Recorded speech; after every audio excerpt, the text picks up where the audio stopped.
Hi guys, my name is Zach Whitehead, and so today we're going to talk about calculating center of gravity. So just to get started here, I got a cool little thing I'm going to show you. You can try this yourself too. Just to sort of make center of gravity and its effects not so much just a theory and a thing we can think about, but something you can actually kind of see. So hang on one sec.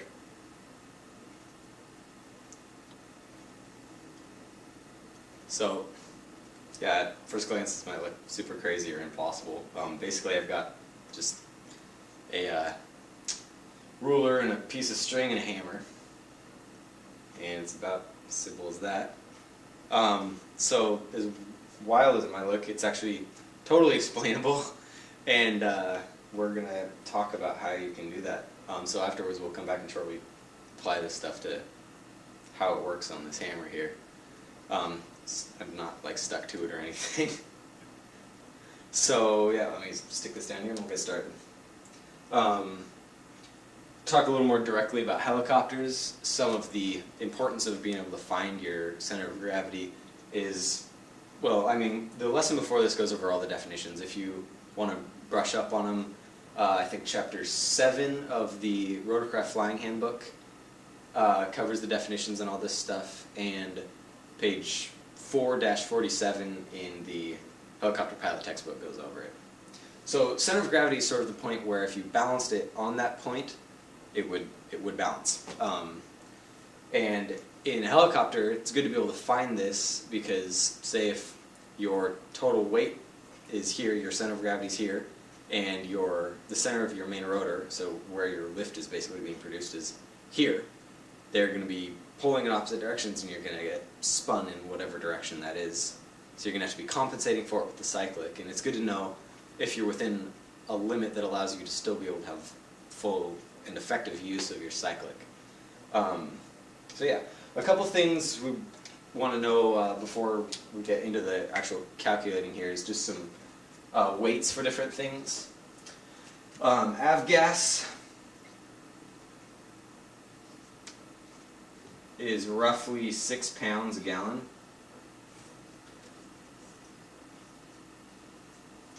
And oil is about 2 pounds a quart.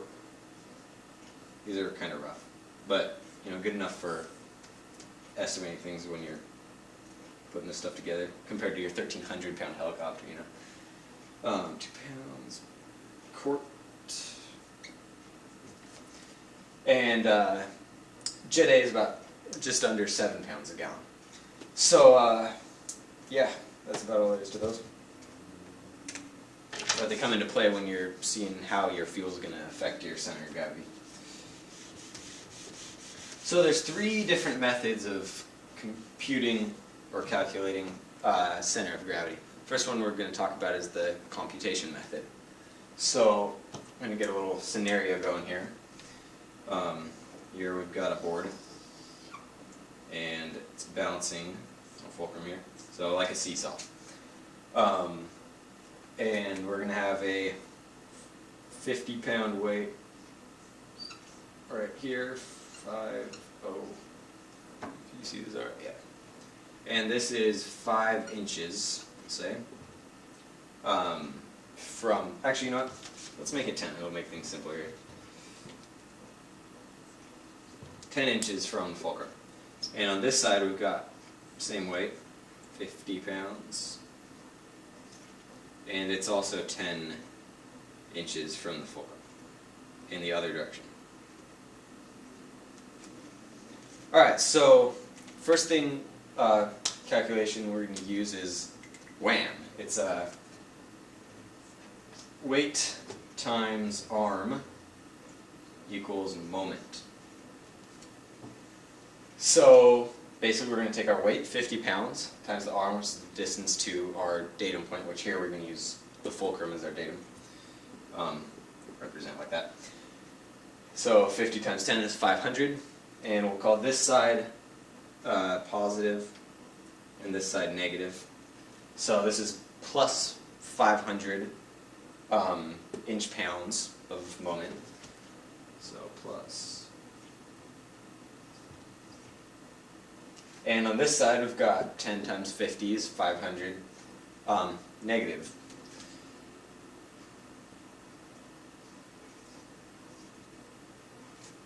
Alright, so the next calculation is total moment. So we're going to add up all of our moments right over here. Total moment divided by total weight equals center of gravity. Is that showing up right? Hopefully. Alright, so plus 500 minus 500 gives us 0.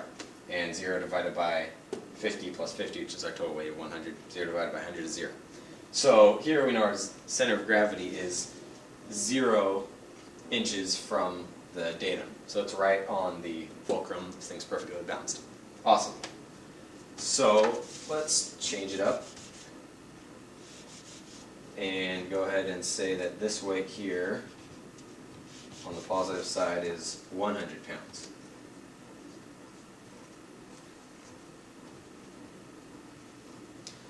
So now with these two weights being different weights but still equal distances to the fulcrum, this thing isn't going to be balanced. Kind of like if you stick a child and an adult on a seesaw that's the same length on both sides, not going to be very balanced.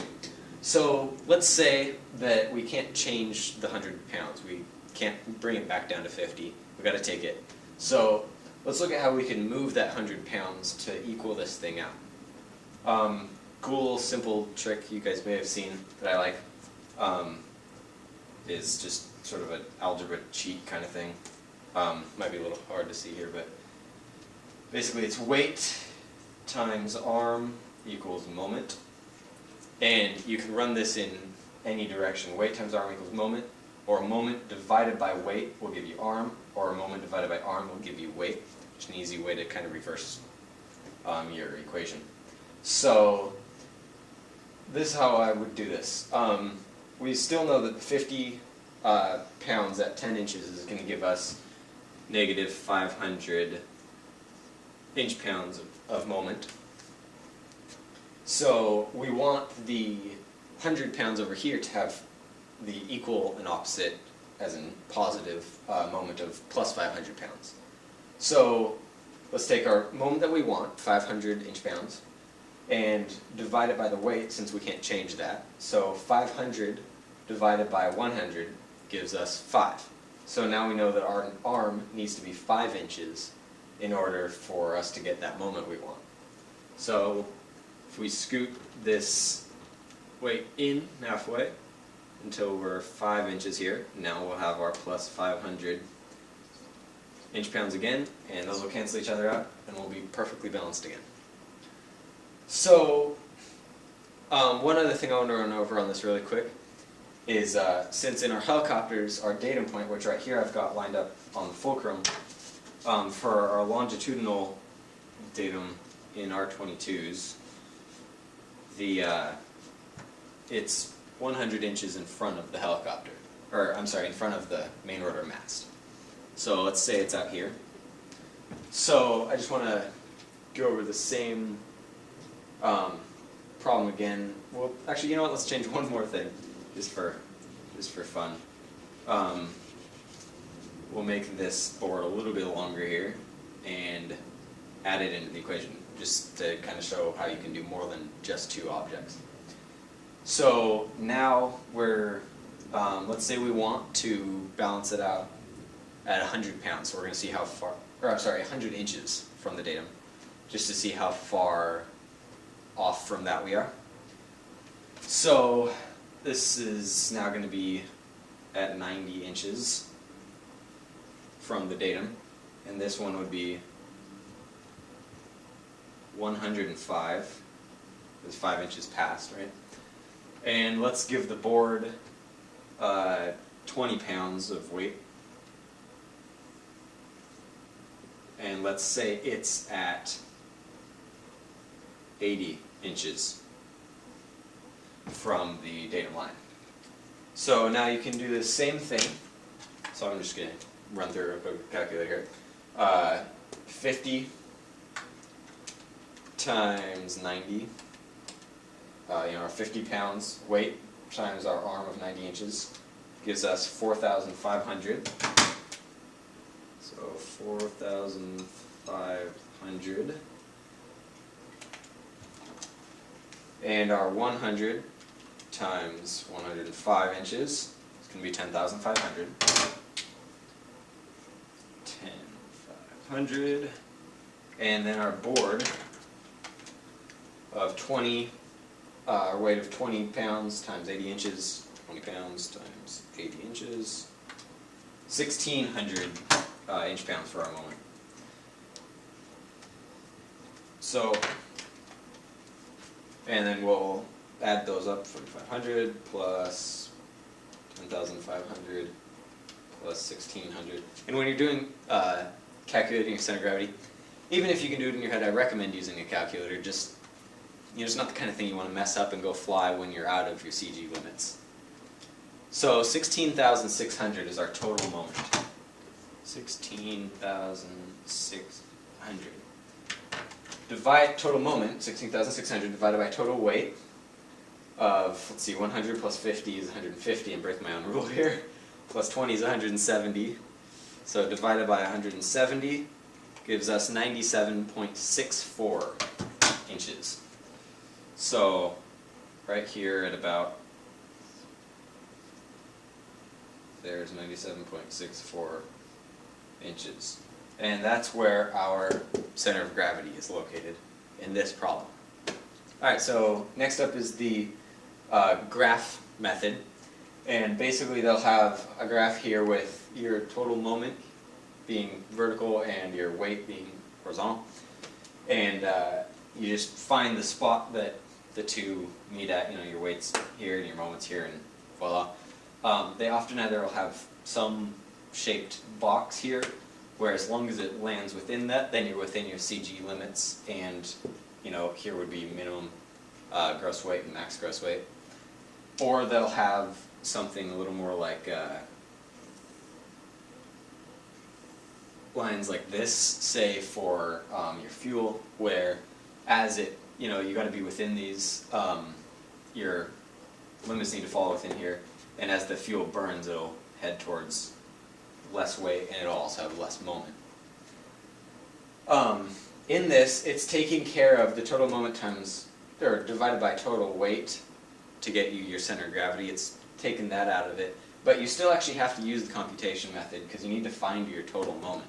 So you're still going to have to use WHAM to pull this one off. Alright, so the final way to calculate it is with the chart method, which some helicopters use. And it's taking care of the WHAM part for you. Basically, for a certain type of weight, like let's say fuel, it'll have a chart. If you have this many pounds of fuel, and it'll just have different selections here, then your moment is going to be this much. And it takes care of that half for you, but often you'll still have to do total moment divided by total weight to get CG. So, some helicopters have different styles of doing it, but it's important to remember that the computation method always works and you can always do it. So the way to really get this all down, so you can really do it, is just practice it and use it. And it can be tedious, but it'll get quick, I promise. So just to wrap up here, let's take a look at this hammer thing again. After looking at this, and basically it's as simple as my fingers are the fulcrum, the balancing point here, and let's also call it the datum right down here. And basically we've got very little weight of the handle of the hammer and the wooden ruler out here, a better distance out here, right? It's it's spread out. Its total CG for just this side would be like somewhere around here. And then on this side we've got the very heavy hammer head, not very far, but they're equaling out to right on my fingers, and so balances very stably. Yeah, so good luck with calculating all the CG, and I hope it works out well and this helps them.